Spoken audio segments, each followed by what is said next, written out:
बिस्मिल्लाहिर्रहमानिर्रहीम। अस्सलामुअलैकुम dear students, Ali smart guide में आप सबको खुशामदीद कहा जाता है। हमारे पास परसेंटेज सीरीज का एक इम्पॉर्टेंट क्वेश्चन है जिसकी स्टेटमेंट है, if 65% of x is equal to 13% of y, then what will be value of x if y is equal to 2000।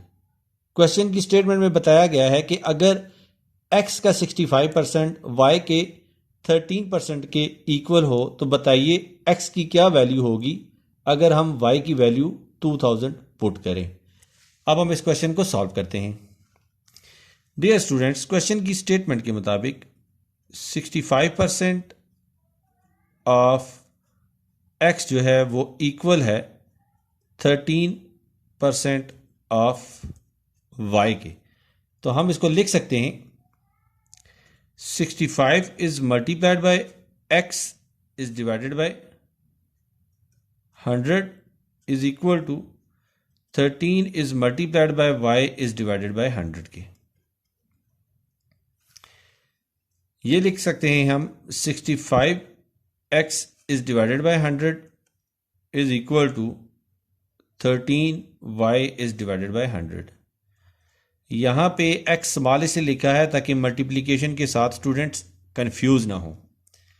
अब यहाँ पे देखिए 100 डिवीजन में है, जब इक्वेशन की दूसरी साइड पे जाएगा तो ये मल्टीप्लिकेशन में आ जाएगा। इसी तरह 65 मल्टीप्लाई हो रहा है x के साथ, इक्वेशन की दूसरी साइड पे ले जाएंगे इसे तो ये डिवीजन में आ जाएगा। तो हम इसको लिख सकते हैं x is equal to 13y is divided by 100 is multiplied by 100 is divided by 65।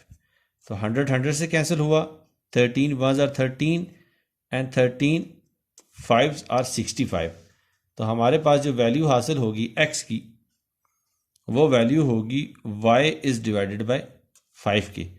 अब y की जगह हम 2000 पुट करते हैं जो कि क्वेश्चन की स्टेटमेंट में दिया गया है।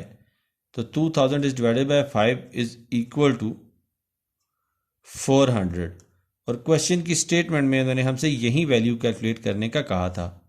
डियर स्टूडेंट्स, दुआओं में याद रखिएगा। अल्लाह हाफिज़, अस्सलाम वालेकुम।